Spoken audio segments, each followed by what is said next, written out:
Jadi ada 3 kata kerja modal yang digunakan di obligation ya. There are 3. The first is must. Must itu kalau dalam bahasa Indonesianya itu harus. Tapi kalau di must ini dia memang biasanya juga digunakan yang untuk yang sekarang. Nah, contohnya you must finish your homework now. Jadi kan harus yang sekarang gitu ya.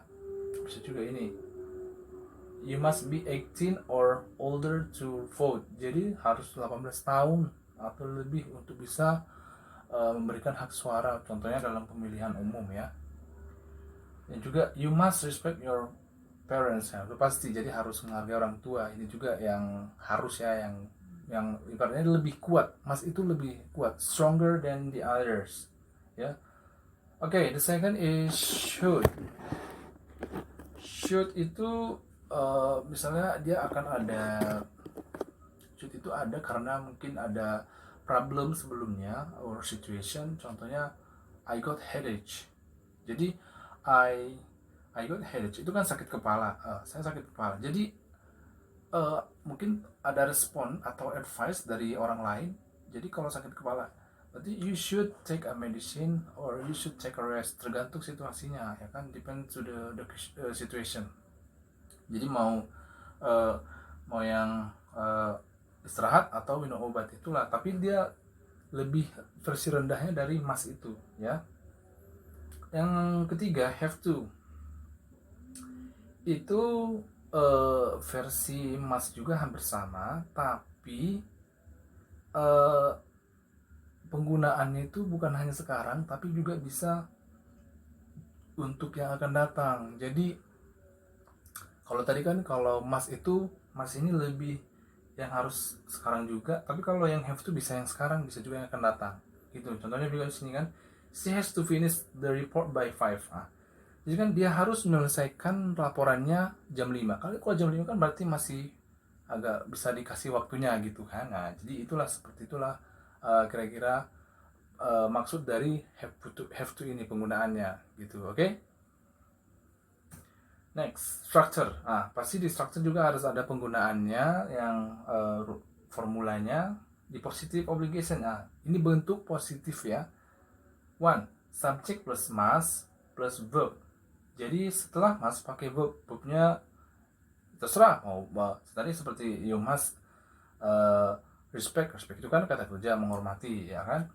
The second, subject plus have has, to pakai to ya, sama seperti tadi itu pakai to. Okay, to verb plus verb. Three, subject plus should. Tadi yang should pakai verb lagi.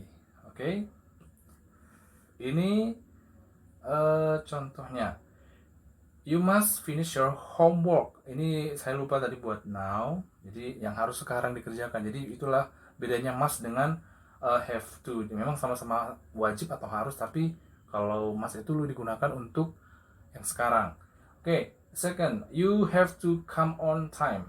Oke, jadi harus datang tepat waktu. Kalau itu kan masih bisa nanti untuk apa namanya, untuk yang akan datang gitu kan.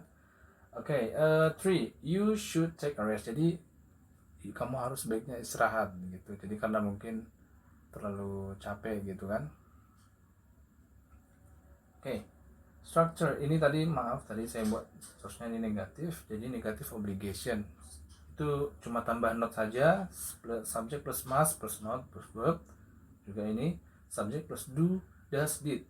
Kenapa pakai did? Mungkin karena ini kan bentuk negatif, jadi bisa dipakai meskipun dia memang udah lampau ya, sudah pas, tapi bisa dipakai not plus to plus have atau has plus verb ya. Ini rumusnya. Yang ketiga, the third is subject plus should plus not plus verb itu ya.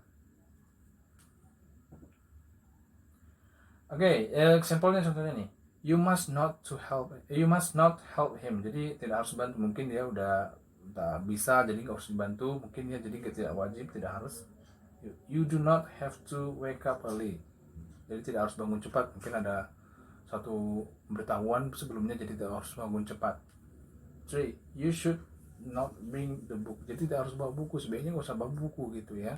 Itulah seperti itu penggunaan di negatif. Oke, cukup dulu penjelasan saya tentang obligation. Penting saya sudah kasih tahu tadi strukturnya, definisinya, modal verbnya, strukturnya ini ya, positif, dalam bentuk positif, ini contohnya. Dan ingat semuanya setelah tadi modal itu harus pakai verb, semuanya verb, tidak ada noun ya, semuanya verb. Must, have, has to pakai verb, juga should pakai verb. Ada juga example-nya yang negatif, berarti negatif ya, negative obligation. Ini pakai not semua ya. Dan yang ini contoh yang negatif. Oke. After this, I will give you two kind exercises in Google Form and sebagai latihan kalian. Jadi yang pertama itu latihannya kalian harus mengisi pilihan dari tiga ini tadi. Mana tadi ya? Must, should, have to. Jadi kalian memilih mana yang cocok kalimatnya, apakah pakai must, apakah should, atau have to. Itu ya dari 10. Dan yang latihan kedua itu kalian harus buat kalimat, harus buat sendiri, jangan diambil dari Google ataupun dari buku atau nyontek dari teman, jangan. Kerjakan sendiri, just do it by yourself. Jadi kerjakan sendiri. Nanti akan saya kasih topik, misalnya education. Jadi kalian memberikan kalimat, contohnya dari mana kalian mau, yang pakai satu aja, satu contoh, satu topik, satu contoh, terserah mau pakai must, should, have to. Jadi ada 10 ya.